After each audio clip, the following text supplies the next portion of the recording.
Hi, thanks for watching. So summer is here, and with that comes new experiences. So with that, I hope you'll stay tuned after the trailer to watch some news about the book I'm about to share with you. And so it begins.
Hegemony, eight among the few, but sad among many. From lepers to nobles, to wives and to enemies, risking the poison and paying the penny. They got the memo when enough of them collapsed. Heart in the food, dead on the table. Hire a taste tester, lest they become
intensity. Thanks to feverish collective vigilance, neither one is ever pretty.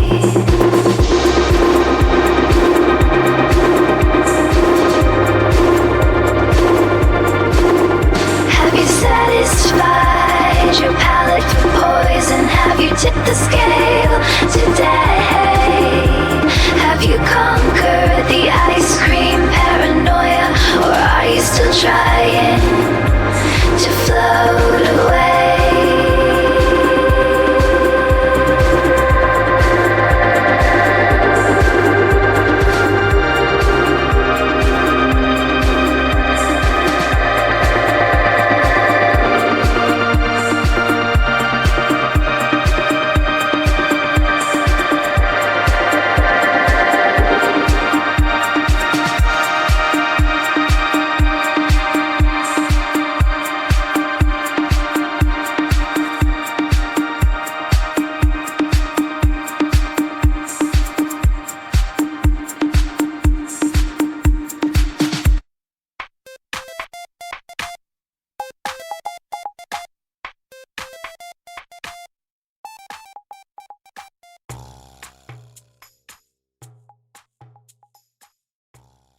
Hi, welcome back to the channel. So today I want to talk about movies. In particular, I want to talk about 80s movies. Even more particular, I want to talk about 80s teen movies. I don't know how old you are watching this, but perhaps you were around in the time when the 80s teen movie was, dominating theaters, or at least dominating, critic reviews. Or you might be too young for that. Maybe you catch them much later in life. But I guarantee, no matter how old you are, you've probably seen movies like The Breakfast Club, 16 Candles, all the classics. And there's a reason why they were classics. They were classics simply because they dealt with a demographic that we all either have been or will become, and there's just something relatable about those movies. There was nothing terribly high fantasy about them. They were just, stories about, let's say boys trying to meet girls, or, groups of students trying to just deal with their parents or deal with school. Very relatable stories, but, told through a voice that was authentic, comedic, sometimes dramatic, but it just really captured the heart and soul of what kids go through. One of the auteurs at the time was John Hughes. You really couldn't do better than a John Hughes teen movie of that era. And there's others have tried. Some did pretty well, but for the most part, like, he was the master at telling the teen story. I don't think we really had anything in literature in that time. Coming up there, we had, of course, Catcher in the Rye by Holden Caulfield, or by Salinger, J.D. Salinger, starring Holden Caulfield. And then, of course, in more modern times, you have John Green is writing stories about teens going through extraordinary circumstances that are still relatable. So there are certainly still, people who are doing their best to capture that zeitgeist of teen emotion and teen stories and competitions and all that. But the 80s really were the pinnacle as far as filmmaking goes of that time. And I do think it's a shame that we don't really try to go back to that, because, most of our teen movies nowadays are horrors or high fantasies or apocalypse stories. Even in literature, it's just, there's a point where you have to wonder, is this authentic or is it just escapism? And while I don't think there's anything necessarily wrong with escapism, I think we've got a lot of it nowadays, and we're not really giving ourselves a chance to really go back and just cope with reality. I think the only story that really tries to do both is right now is Stranger Things. I think it's probably one of my favorite shows at the moment, because it does have two sides. It has the side of the teenagers just being teenagers and living in a 1980s world that teenagers would inhabit, and it's pretty authentic to the time. They also have the fantasy element of the monsters who are coming in from the other dimension. They have to fight them. And of course, 80s movies back then had those kinds of stories too. So it fits really well as a modern 80s movie or 80s TV show. And that's why I think it really works. But, we don't see a lot of authentic stories like that nowadays. And I do think we're missing out. Back then we did have, or some of our fantasies, like Weird Science was one. The teens, in order to try to become cool, they create a girl that they can date. What are the ethics of that? It was the 80s. Who cares? It was fun. It was a fun story. It was a Frankenstein story, but for the the day, and it was something that made nerds feel fun, or feel confident. And then back in the 80s, we had a very large, jock versus nerd kind of culture war, where you would kind of spill over into a lot of teen movies of the day. But it was all fun. And of course, other teen fantasies that weren't really fantasies, they were reality, just, but not common, would be movies like Ferris Bueller's Day Off, where the teenager just wants to see what it looks like on the other side of school. Like, he's in school every day, he just wants to take a day off, see what's out there. And even nowadays, adults have that fantasy about work. Like, what would I be doing if I weren't working today? Let's go find out, and there's just something in it, a big mystery. And of course, when Ferris Bueller takes his day off, it seems everything in Chicago is happening. So he has the time of his life. But there's also some coming of age moments where, his friend has to also cope with, certain things going on in his life. And it's kind of a way for him to also heal with his damage. So it was never just fun. It was always some kind of damage being overcome through the story, because it was all traditional coming of age. Again, John Hughes behind most of this, and he was the master of it. Not everything was fantasy, or even like low fantasy. Some of it was just authentic reality told as a comedy in movies like Summer School. Summer School is one of my favorites growing up. It's just a story of a PE teacher who wants to make tenure. He also wants to go to Hawaii.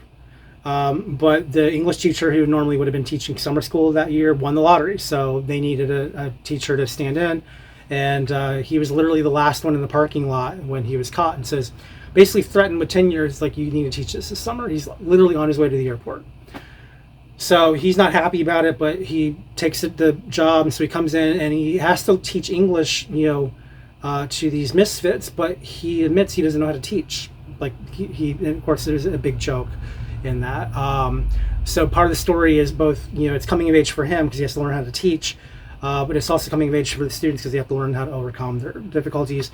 And there's a lot of life challenges in there, and it's just, it's a good way of mixing all the different character types together to form this one cohesive, evolving story of everyone coming of age. And it's just, I don't know, it's one of my favorites.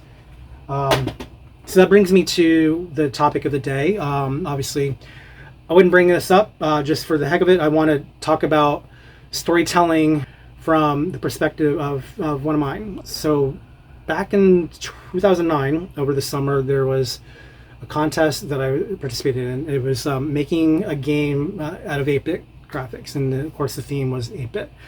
And I had already had in my mind an idea of a coffee game I wanted to make, where you just, you had to build up your own coffee empire.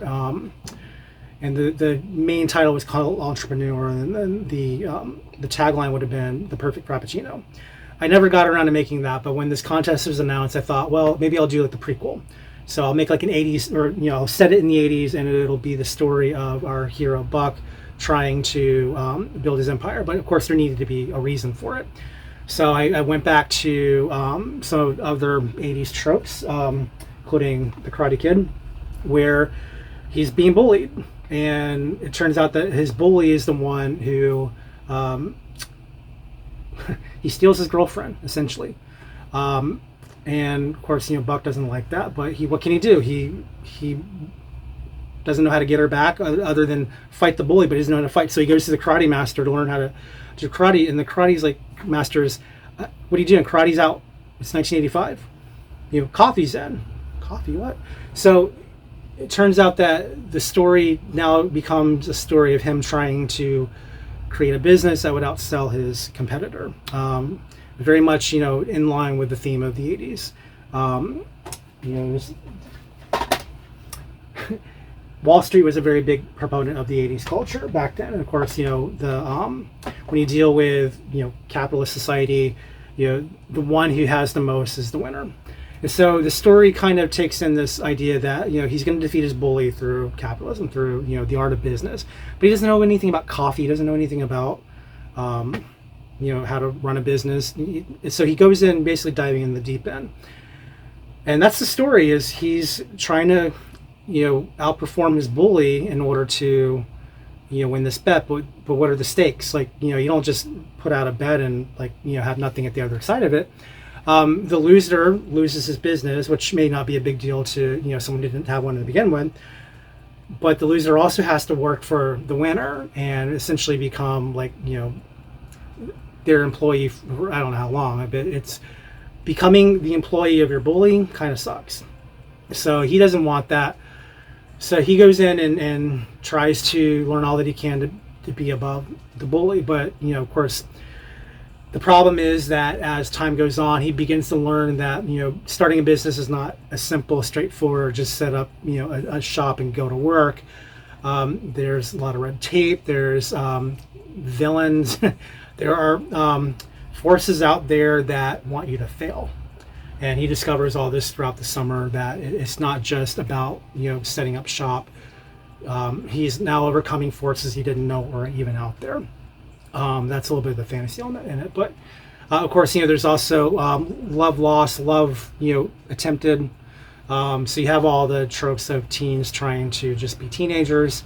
And it's one of the stories where I feel like we need more of it. So that's, I decided that the game was certainly a good catalyst for telling the story. But when Amazon announced the Kindle Vella back in 2021, I always knew I wanted to tell a novel version of the story, but I didn't really know when I would do it. And I just thought the Kindle Vella was a good time to at least try that, because Kindle Vella was designed as a series of episodes rather than a full constrained novel. So I thought, okay, well, let me try that. So I wrote the first episode, thought, yeah, this is pretty good, and kept on going. And eventually I uploaded it to Kindle, and it just every week I would add new chapters with a couple of exceptions. But the problem with Kindle Vella was it was exclusive. You had to commit your story to that platform or some other platform that was equally competitive, but that you had to pay for. I think Radish was the one they said was okay. But you couldn't put it out there for free, which means I couldn't put it out on Wattpad. And even with like ebooks and print, I had to have 10 episodes out before I could do even one, and it had to be the same. So it was very restrictive, and it was also not easy to discover. No one really knew it was out there. And 4 years later, Kindle Vella finally fell. They didn't work, and everything that was on the platform went down with it, including my story, The Hybrid City Entrepreneur. So that freed it up to go to Wattpad, which is now why I'm doing the video, because I want to let you all know that I am moving it to Wattpad. In fact, as of now, I've got everything uploaded. I've just got to put in the rest of the art and all that. And of course, I'm doing the trailer here. But yeah, by the time you see this, episode 1 should be up. And the plan is to release one every Tuesday and Friday until the finale. There's 58 episodes total. So the final one should be released about early to mid-December. And then, of course, I'd like you guys to know if you want a sequel, because I do have plans for as many as 8 books.